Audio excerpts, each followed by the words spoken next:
Shedeur Sanders just did something no Browns rookie quarterback has done in 30 years. He closed the season with back-to-back victories, including a dramatic game-winning drive against Cincinnati that ended with a 49-yard field goal. The kid who got drafted in the 5th round, buried his 4th string and disrespected all year, finally proved he belongs. 3 wins in his final 4 starts. Flashes of arm talent that had scouts drooling, a swagger that brought energy to a dead locker room. But here's the brutal reality nobody's talking about. Despite finishing strong, Shedeur's job is in serious danger. GM Andrew Berry won't commit to him as the 2026 starter, saying the new head coach will have major input and they're exploring all quarterback options. The Browns hold the 6th pick in a weak QB draft. Deshaun Watson's guaranteed contract keeps him on the roster, and Dante Moore staying in school just made Shedeur's chances slightly better, but still uncertain. This rookie worked his tail off, earned victories when nobody gave him a chance, and his reward? Complete uncertainty about whether he'll even be the starter next season. Hit subscribe because we're about to break down Shedeur's incredible finish, why Berry won't commit despite the progress, and whether this 5th-round steal just saved his job or is about to get replaced anyway. Shedeur Sanders' rookie season was a roller coaster that ended on the highest note possible. That final game against Cincinnati looked like disaster at halftime when the Browns were getting dominated and Shedeur couldn't find any rhythm. But in the 4th quarter, everything clicked. He led a clutch game-winning drive down the field, moving the chains, making smart decisions, and getting Cleveland into field goal range for Andre Schmidt to nail the 49-yarder that sealed a 20-18 victory. It was his first career game-winning drive, and it came in the most important game of his young career, his audition to prove he deserves the starting job in 2026. And the numbers from that final stretch tell a story of legitimate development. After starting 3-8 through his first 8 starts, Shedeur finished the season winning 2 of his last 3 games.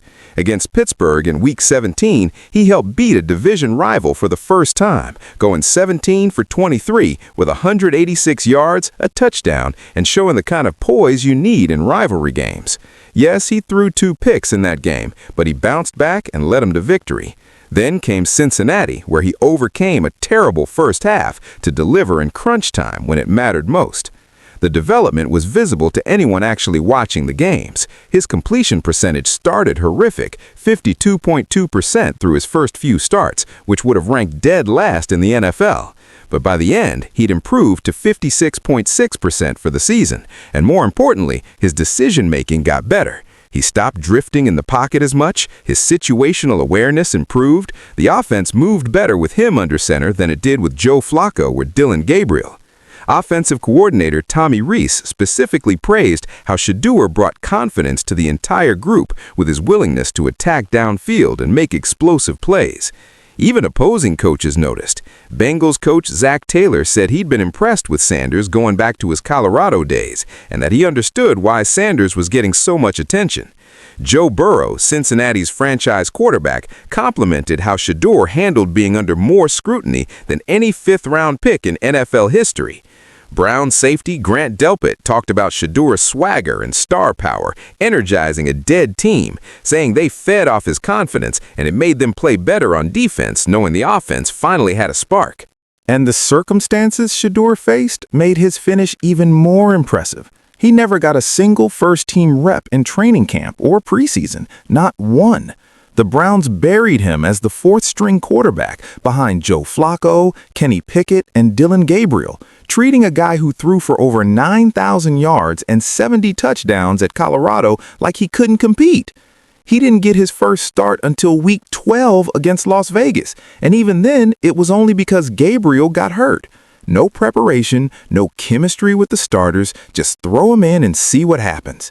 The offensive line used 25 different starting combinations because of injuries, giving him 0 protection consistency. Amari Cooper got traded mid-season, taking away the #1 receiver. And through all that chaos, Shedeur still found ways to win games and show the playmaking ability that made him a first-round talent. So you'd think after all that hard work, after earning those victories, after proving he deserves a real shot, the Browns would commit to him as their 2026 starter, right? Wrong. General Manager Andrew Berry held his end-of-season press conference after firing Kevin Stefanski, and when reporters asked about Shedeur's future, Berry refused to give him the job. "I think we saw a lot of progress with Shedeur this year," Berry said. "That's both mentally, physically, playing the position. He's still very much a work in progress, like many rookie quarterbacks are. But I think we saw some really good things in terms of his playmaking, his accuracy, his ability to extend with his feet." That all sounds positive until Berry dropped the hammer.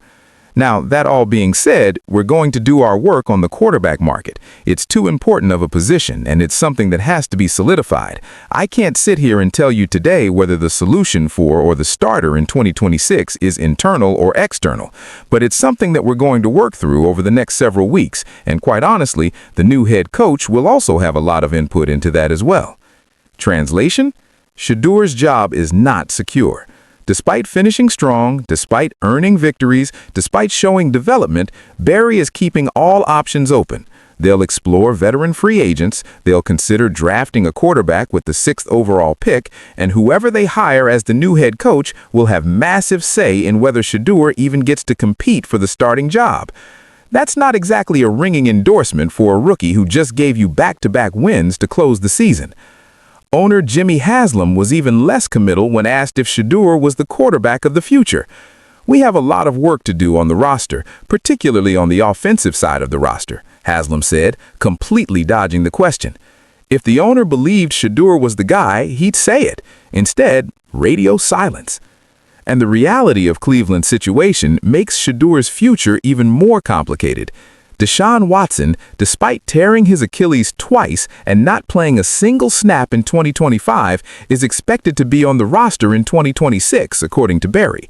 Watson's guaranteed contract is so massive that cutting him would create catastrophic dead cap money, so they're stuck paying him over $40 million to either be a backup or compete for the starting job.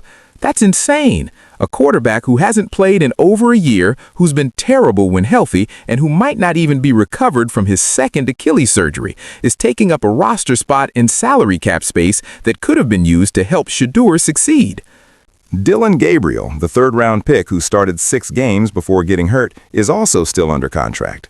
So the Browns potentially enter 2026 with 3 quarterbacks on the roster, Watson making massive money, Gabriel as the backup, and Shedeur trying to prove he's the starter. Unless they bring in a veteran free agent or draft someone, which would make it 4 quarterbacks competing. That's organizational chaos at the most important position. The draft complicates things even more. Cleveland holds the 6th overall pick after going 5-12. The top quarterback prospects are Oregon's Fernando Mendoza and Alabama's Dante Moore, though Moore just announced he's staying in school for another year. That decision is huge for Shedeur because it thins an already weak quarterback class and makes it less likely Cleveland can draft an elite prospect at number 6. Browns insider Mary Kay Cabot said Moore's decision is exponentially good news for Sanders because with so few top quarterbacks coming out, Shedeur's chances of being the starter increased dramatically.